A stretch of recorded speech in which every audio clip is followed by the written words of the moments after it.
Alô, alô, olha a videoaula no ar.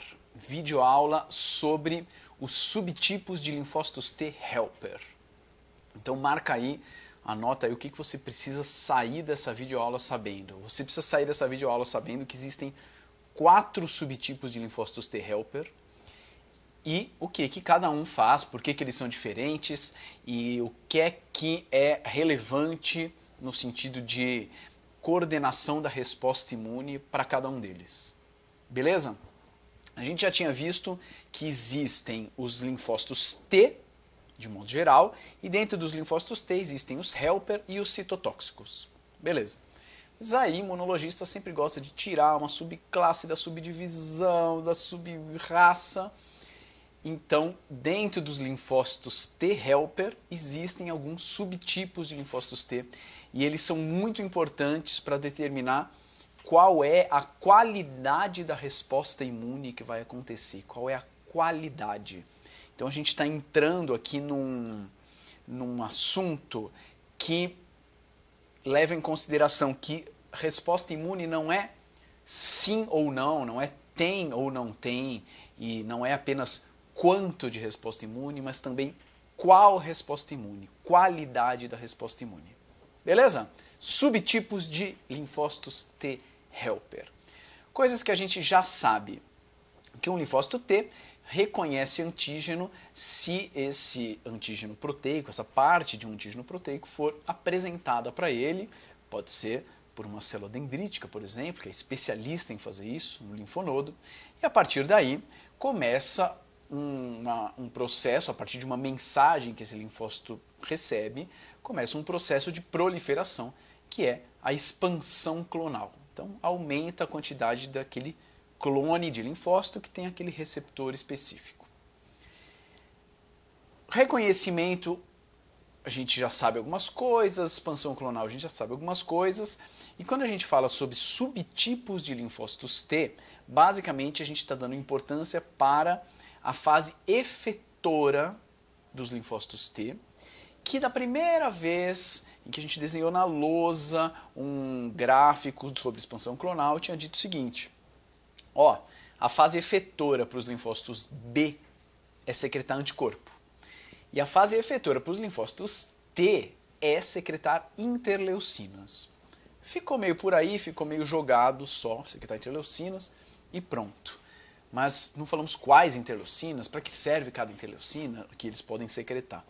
E é justamente sobre isso que a gente vai falar agora e a gente vai ver como que essas interleucinas interferem no sistema imune como um todo. Os linfócitos, a gente já tinha dado esse nome, os linfócitos que nunca reconheceram nenhum antígeno antes, são chamados de linfócitos naive. Então, vamos pegar aqui os linfócitos T helper naive. Um outro jeito de também nomear, não é tão comum assim quanto naive, mas um outro jeito de também nomear esses caras é chamá-los de linfócitos T helper 0 ou TH0. É um outro jeito que a gente tem para dizer que ele é um linfócito naive. Muito bem. Uma hora que esse linfócito reconheceu o antígeno, e aí alguns clones começaram a ser gerados, né? Houve a proliferação desse clone. Essas células começam a secretar interleucinas. Qual é a lógica principal aqui dessa videoaula? Que não é sempre a mesma interleucina. Às vezes é uma, às vezes é outra, às vezes é outra. Então, dependendo de qual interleucina que o linfócito T secretar, a gente vai ter uma cara de uma resposta imune ou vai ter outra cara de uma resposta imune. Tá? Por exemplo, um linfócito T helper que reconhece um antígeno pode começar a secretar muito interferon gama.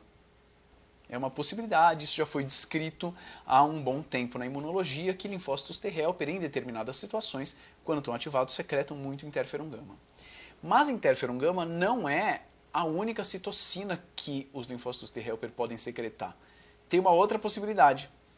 Eles podem secretar, eles podem ir para um outro lado, para um outro comportamento, para um outro caminho, em que eles começam a secretar muita IL-4 e muita IL-5.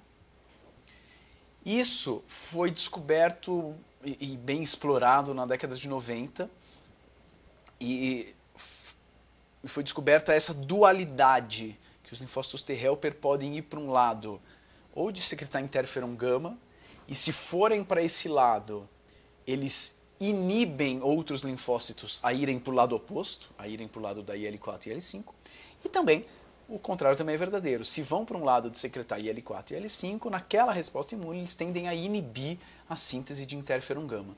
Então é uma polarização da resposta imune, pode ir para um lado ou pode ir para outro lado.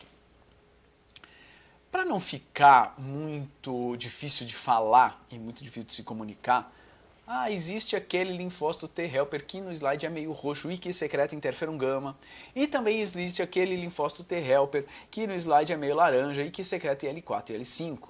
Para se não ficar muito longo falar isso, a gente deu números para esses subtipos de linfócitos T helper. Então a gente deu os números 1 e 2. Então o linfócito T helper que secreta interferon gama é chamado de T helper do tipo 1, ou, resumidamente, TH1. E o linfócito T helper que secreta IL-4 e IL-5 foi chamado de T helper do tipo 2, ou então TH2, para simplificar. Então, dois subtipos de linfócitos T helper ativados e que foram classicamente descritos na imunologia são o linfócito TH1 e o linfócito TH2. Vamos ver qual é a relevância de ser TH1 ou de ser TH2. Especificamente, falando sobre os linfócitos T helper do tipo 1. Linfócitos T helper do tipo 1 secretam interferon gama, que é uma citocina, uma interleucina, que a gente já sabia, que faz ativação de macrófagos. Então, normalmente, quando uma resposta imune vai para um lado TH1, temos muitos macrófagos ativados. Um macrófago ativado, um macrófago que recebeu esse recado de interferon gama, ele tem algumas modificações, ele tem alguns comportamentos. Por exemplo, um macrófago ativado, deixa eu sair daqui. Um macrófago ativado, ele expressa mais moléculas de MHC na superfície, por exemplo. Um macrófago ativado expressa na sua superfície mais B7, e aí ele tem mais possibilidade de ativar outros linfócitos T. O macrófago ativado secreta mais IL-1, mais TNF-alfa, vai ter mais enzimas proteolíticas. Basicamente, um macrófago ativado tem mais do que ele sempre teve. Ele pode ter mais receptor para a parte FC de anticorpo, ele pode ter mais receptor para proteínas do sistema complemento. Então, o macrófago ativado ele é modificado desses jeitos ao receber o recado de interferon gama. Um dos fenômenos clássicos que acontecem quando acontece essa ativação via linfócitos T helper do tipo 1 é o que está representado aqui nessa figura. O linfócito T helper do tipo 1 secreta interferon gama e ativa macrófagos. O macrófago, por sua vez, expressa mais proteínas de MHC, ou seja, ele apresenta mais antígenos para esse linfócito ou para outros TH1 que tiverem por aí. Se esse cara está mais ativado, ele vai secretar mais interferon. Se esse cara está mais ativado, ele vai expressar mais MHC, mais interferon, mais MHC, mais interferon, mais MHC. E aí isso forma um ciclo de feedback positivo, né? O T helper 1 ativa macrófago, que tende a ativar o T helper 1, que ativa o macrófago, que tende a ativar o T helper 1. Esse processo, esse fenômeno de um ativar o outro e ficar nesse feedback positivo, a gente chama de uma reação de hipersensibilidade tardia. Um nome que se dá para esse tipo de resposta imune. E uma das manifestações de uma reação de hipersensibilidade tardia é um granuloma. Um granuloma normalmente é formado por vários linfócitos, normalmente TH1, e por vários macrófagos também. E aí o granuloma ele tem esse formato aqui mais redondo, esférico. Um granuloma, ele pode acontecer, por exemplo, em uma resposta imune contra o Mycobacterium tuberculosis. Então, o Mycobacterium tuberculosis vive dentro do macrófago, acaba não morrendo lá. O macrófago pega alguns epítopos do Mycobacterium, apresenta, é ativado por linfócitos T helper 1, chama mais macrófagos, chama mais T helper e a gente tem a informação de um granuloma. Um granuloma pode se formar em volta de um cisticerco, em volta de um ovo de Schistosoma mansoni. Basicamente um granuloma que está sendo representado em amarelo, macrófagos, e em azul os linfócitos T. Não é raro que um granuloma forme áreas de necrose e que depois são substituídas por tecido fibroso. Então, o granuloma ele tem essa cara e normalmente está associado com uma resposta T helper do tipo 1. Então, isso é um fenômeno mais celular da resposta TH1. Outra coisa que é importante a gente saber é que, dependendo da resposta imune que o linfócito T decidiu fazer, isso interfere também a resposta imune humoral, ou seja, das coisas que estão diluídas por aí, especificamente aqui estou falando de anticorpos. A gente já viu que os linfócitos B e T eles se encontram na borda dos folículos linfóides. Pode voltar aqui. E aqui, nesse meio do caminho, tem algumas sinalizações. B7, CD28, CD40, CD40 ligante, primeiro sinal, segundo sinal. E aí, isso permite que o linfócito B faça switch de classe. Então, uma coisa é permitir, é destravar o switch de classe. Outra coisa é decidir para qual isotipo de anticorpo o linfócito B vai fazer o switch. Porque ele sempre parte de IgM, né? O linfócito B naive parte do IgM. Então, ele vai trocar de IgM para qual? Quem decide isso, na verdade nem é o linfócito B, quem decide isso é o próprio linfócito T. O linfócito T, dependendo de qual citocina, qual interleucina ele secreta nessa interação, isso vai decidir para o linfócito B para qual isotipo ele vai fazer switch de classe. Então, especificamente, no caso de linfócitos T helper do tipo 1, o interferon gama estimula o linfócito B e estimula o linfócito B, passa alguns sinais para esse linfócito B, a fazer switch de classe para IgG. Então, uma resposta TH1 normalmente estimula o linfócito B a fazer switch de classe, não para qualquer isotipo de anticorpo, mas sim para IgG. Ou seja, vamos tentar ver que mais do que secretar uma interleucina ou secretar outra, TH1 ou TH2 são uma cara de uma resposta imune. Mais do que só uma citocinazinha, são uma cara de uma resposta. Aqui, por exemplo, a gente está dizendo que se o linfócito T helper 1 secreta interferon, a gente vai ter uma resposta imune com muito macrófago ativado e também uma resposta imune com muita IgG, porque o linfócito B secreta muito IgG. Muito macrófago ativado tem mais fagocitose. IgG é justamente um isotipo de anticorpo que facilita a fagocitose. Ele é o melhor, é o que mais facilita a fagocitose. Ou seja, a gente tem muitas células querendo fagocitar, anticorpos facilitando a fagocitose.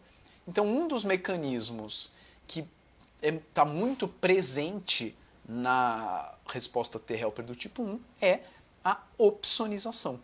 Afinal de contas, se a gente tem um braço humoral que facilita a fagocitose e um braço celular que está disposto a fagocitar, a opsonização é um mecanismo que acontece bastante.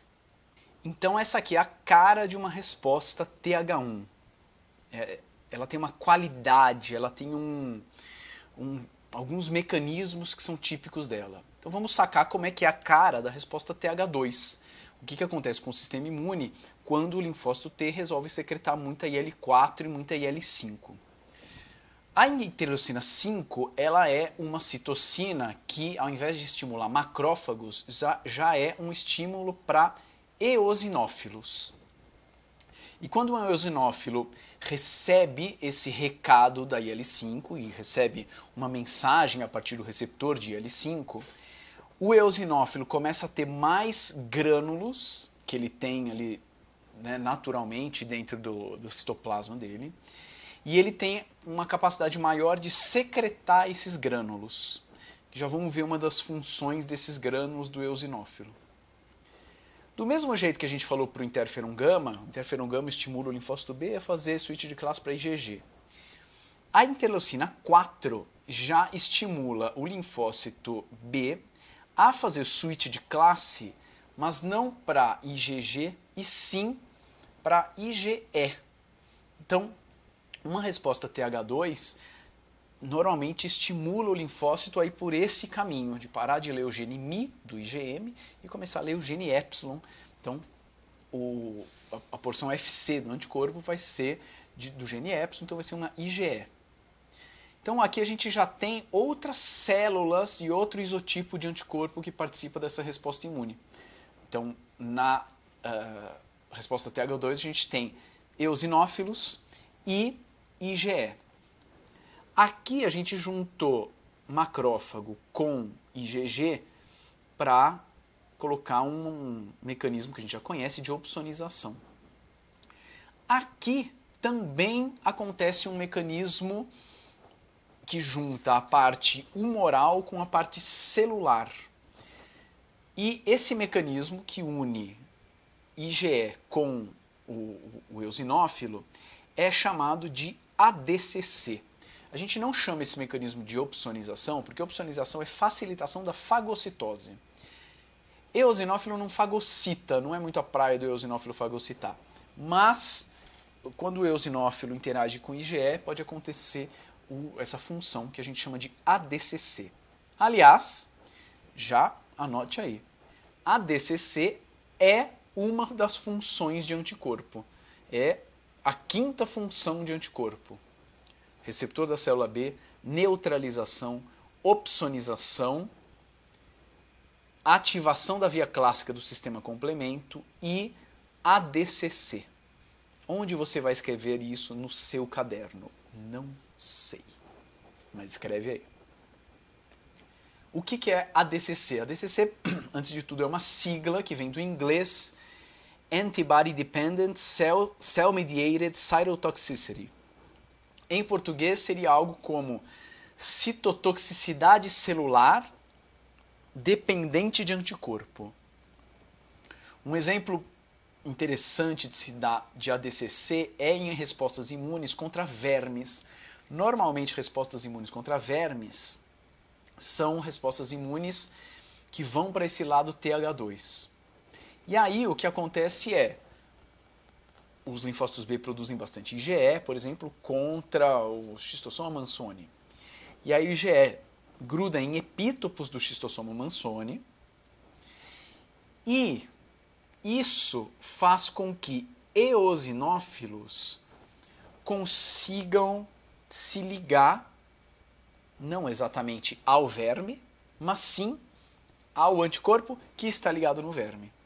Isso tudo acontece porque o eosinófilo tem receptor, o azulzinho aqui, para a parte FC de uma IgE. Então aqui também receptor para a parte FC de uma IgE.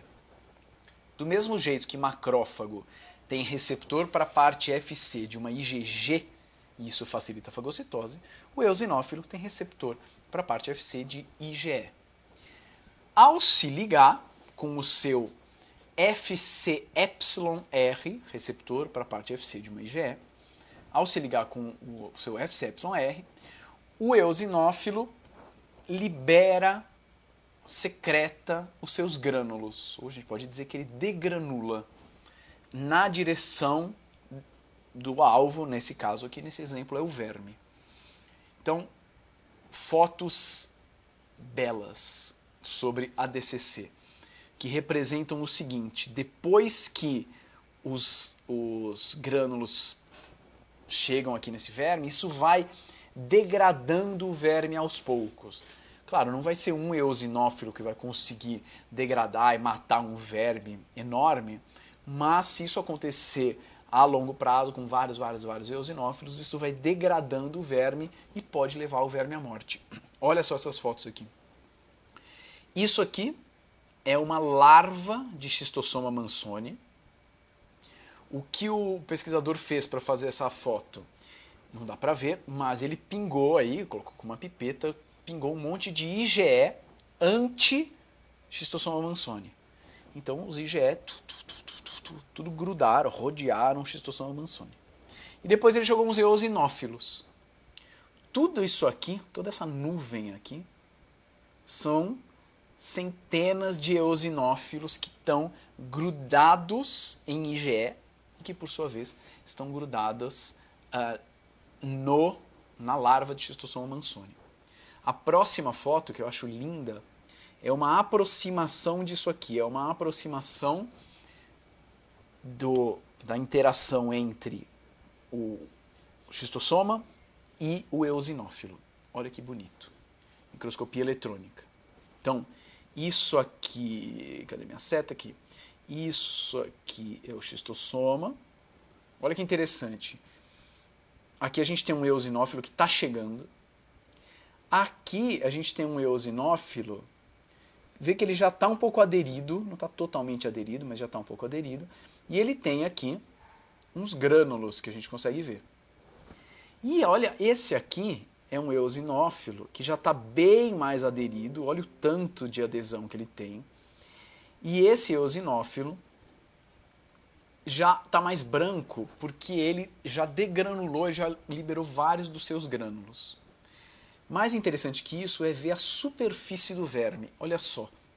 Olha a superfície do verme como ela é. Ela é assim. Normalmente ela é assim. Tá um pouquinho irregular. Mas olha como ela tá aqui perto do eosinófilo que já degranulou.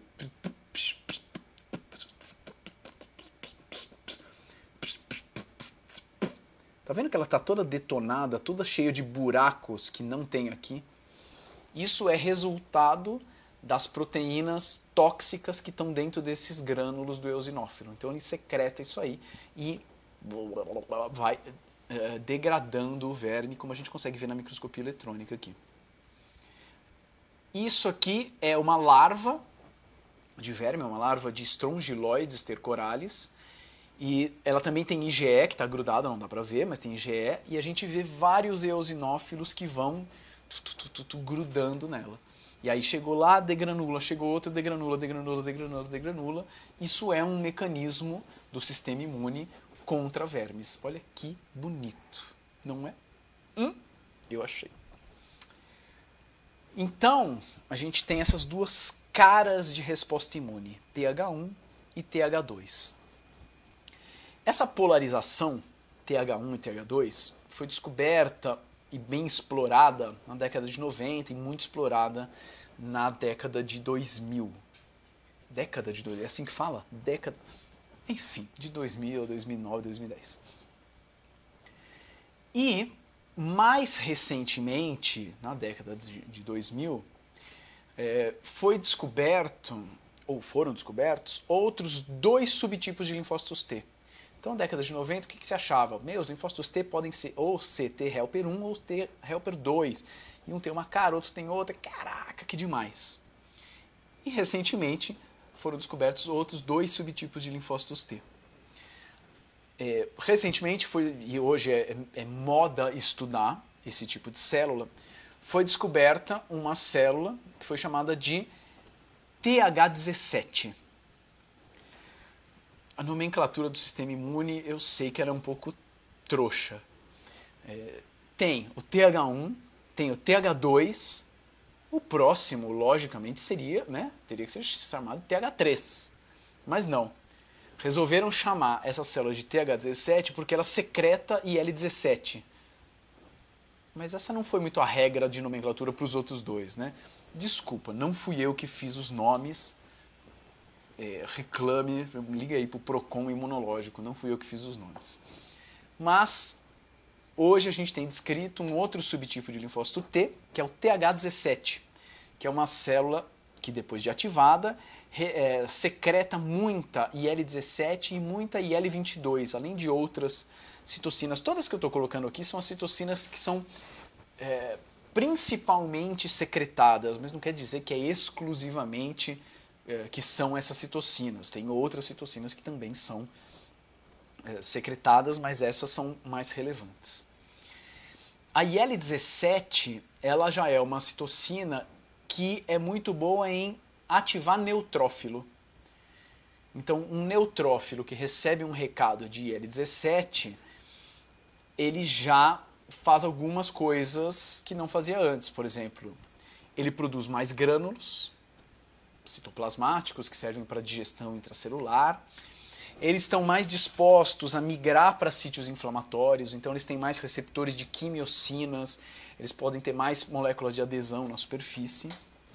E eles também fazem um negócio muito doido. Normalmente eles já fazem, mas a IL-17 potencializa isso. Parece que ele é tipo Homem-Aranha, né? E é parecido mesmo. Os neutrófilos conseguem secretar uma parada chamada de NETs, que é uma sigla em inglês, quer dizer armadilhas extracelulares de neutrófilos. É muito doido isso. O neutrófilo ele consegue secretar uma rede que é composta por algumas proteínas misturadas com ácido nucleico. Ele secreta umas redes, proteína com DNA, que é o que essa microscopia confocal aqui está mostrando. Em azul são núcleos de neutrófilos. E olha só, a partir... Então, né, cada núcleo representa uma célula. E a partir aqui dessas células, desses núcleos aqui, a gente tem redes que saem. Isso o neutrófilo que secreta. Olha isso, outras fotos aqui. Essas aqui são lindas. Aqui no quadradinho verde, esses são neutrófilos não estimulados. Não foram estimulados de nenhum jeito, eles estão assim, numa cultura de células normal. Esses aqui, no quadrado maior, já são neutrófilos que foram estimulados. E olha só como fica um neutrófilo estimulado. Tudo com esses fiapos, olha esses aqui, tudo com esses fiapos que são essas tais nets. Realmente são redes, teias que esse neutrófilo consegue lançar. E ao lançar essas redes, essas teias, olha que interessante, ficam aqui, isso aqui é uma net, né, de um neutrófilo, e ficam umas bactérias, pode ficar umas bactérias presas, tipo teia de aranha mesmo, né?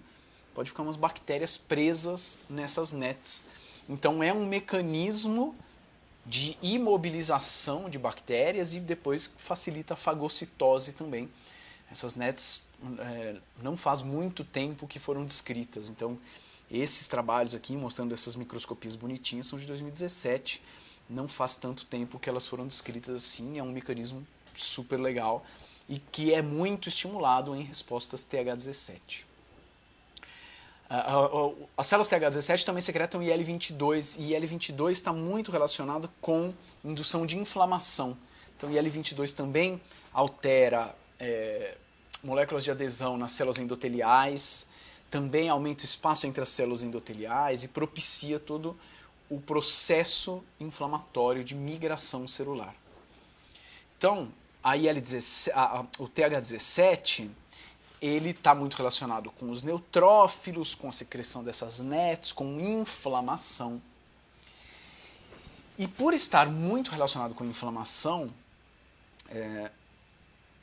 ele foi bastante associado também, as células TH17, com exageros de resposta. Hoje em dia, o linfócito TH17, não só de um jeito, mas um dos jeitos de se ver ele é como uma célula que tem um potencial maior de dar uma pirada e de responder mais do que precisa. Então, por exemplo, aqui, isso aqui é um gráfico de animais. Esses animais, os pesquisadores desenvolveram ou induziram nesses animais uma doença inflamatória parecida com a esclerose múltipla humana, mais ou menos parecida, que é a encefalomielite autoimune que acontece nos camundongos. Então, encefalomielite autoimune experimental. Dá para fazer isso nos camundongos, você coloca uns antígenos lá no sistema nervoso central e o camundongo vai ter um monte de inflamação lá. Esse gráfico mostra aqui incidência de encefalomielite em 2 grupos de animais. O das bolinhas vazadas e o das bolinhas pretas. Esse gráfico está mostrando o seguinte: nas bolinhas vazadas a gente tem animais que são normais. Animais normais, você injeta lá uns antígenos no sistema nervoso central e depois de uns dias, pum, a incidência de encefalomielite é altíssima, 100% dos animais vão ter encefalomielite. O gráfico aqui, a curva preta das bolinhas pretas, já são em animais que são nocautes para interleucina 17. Então eles não têm IL-17, então a resposta TH17 é muito menor. Olha só o que acontece, né? Você induz a encefalomielite, vários desenvolvem, mas logo eles param de desenvolver e voltam ao normal, sem ter essa doença inflamatória, que pode ter uma característica autoimune também. Então, isso é um experimento entre milhares que existem, que sugerem que, além da TH17 aparentemente ser boa, no sentido de que tem vários mecanismos que facilitam a fagocitose, facilitam a inflamação, ela também parece ser uma vilã em alguns casos de inflamações crônicas ou doenças autoimunes. Então, hoje em dia, a TH17 é bastante vista desse jeito. E eu falei que tem 4... Deixa eu sair daqui. Tem 4 subtipos de linfócitos T, né? Os T helper 1, os T helper 2, os T helper 17 e também na década de 2000 foi descrita a Treg, que é o linfócito T, ou a célula T reguladora. Olha só uns dados científicos sobre células T reguladoras, sobre esse tipo de linfócito T regulador. Esse linfócito T, ele é característico por secretar muita interleucina 10 e muita de outra citocina que é chamada de TGF-beta. Então são 2 citocinas que são muito secretadas pela Treg. Olha isso aqui. Experimentos com células T reguladoras. Antes de eu falar o que faz uma Treg, olha esses experimentos aqui. Um camundongo timectomizado, um experimento foi feito com um camundongo timectomizado. Tá? O que é um camundongo timectomizado? É um camundongo que na infância dele foi retirado o timo dele. Se foi retirado o timo dele, ele não tem linfócito T. Não tem linfócito T maduro, não tem linfócito T. Isso quer dizer que se você faz um transplante de pele nesse animal, um transplante vindo de uma outra linhagem de animal, esse transplante, esse enxerto, não é rejeitado. Normalmente seria. Se o animal fosse normal, esse transplante, esse enxerto, provavelmente seria rejeitado. Mas em animais timectomizados, isso não acontece. Muito bem, então a gente está falando de modelos animais que normalmente não rejeitam um transplante. Esse modelo foi usado para fazer os experimentos com Treg que são assim. Então, o transplante foi feito em animais timectomizados que não têm linfócitos T e não vão rejeitar esse transplante. Mas, se você injeta nesse animal células TH1, esse animal, agora, as únicas células que ele vai ter, as únicas células T que ele vai ter circulando no corpo dele, são células TH1. Porque ele mesmo não tem, porque ele está timectomizado. Então, quando você injeta células TH1, acontece rejeição do transplante. A mesma coisa acontece quando você faz o transplante e injeta células TH2. acontece rejeição do transplante. Mas, se num animal timectomizado você injeta célula T reguladora, o animal não rejeita o transplante. O que já mostra um papel um pouco diferente dessas células T, né? TH1 rejeita, TH2 rejeita, Treg não. Então, no mínimo a gente pode dizer, célula T reguladora não ajuda a rejeitar. Treg não ajuda a rejeitar. Beleza. O experimento que deu origem a esse dado, o resultado é esse aqui, né? Porcentagem de sobrevida do enxerto. Quando os animais recebem Treg, a gente vê que todo mundo está aqui no 100%. Isso aqui é uma curva de sobrevida. Todo mundo está no 100%, ninguém rejeitou. Enquanto que quem recebeu TH1 ou TH2, todo mundo caiu aqui. Olha esse outro experimento. Um outro modelo, aí outros autores que fizeram, outro modelo, ao invés de usar um animal timectomizado, é usar um animal que é Hag knockout. Se o animal não tem Hag, que é aquela proteína, aquela enzima que embaralha os genes dos receptores, dos linfócitos, ele também não tem linfócito. Um animal knockout para Hag, se você pega o transplante de uma outra linhagem, faz transplante nele, ele também não rejeita, porque ele não tem linfócito, ele não vai rejeitar.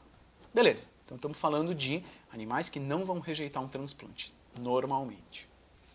Se em animais Hag knockout você injeta linfócitos T citotóxicos, ou CD8 positivos, então o CD8 é o único que ele vai ter circulando aqui nele, porque ele é knockout para Hag, vai rejeitar. Então o linfócito T citotóxico medeia essa rejeição. Só que, se esse animal recebe o transplante e recebe linfócito T citotóxico junto com linfócitos Treg, T reguladores, não há rejeição do transplante.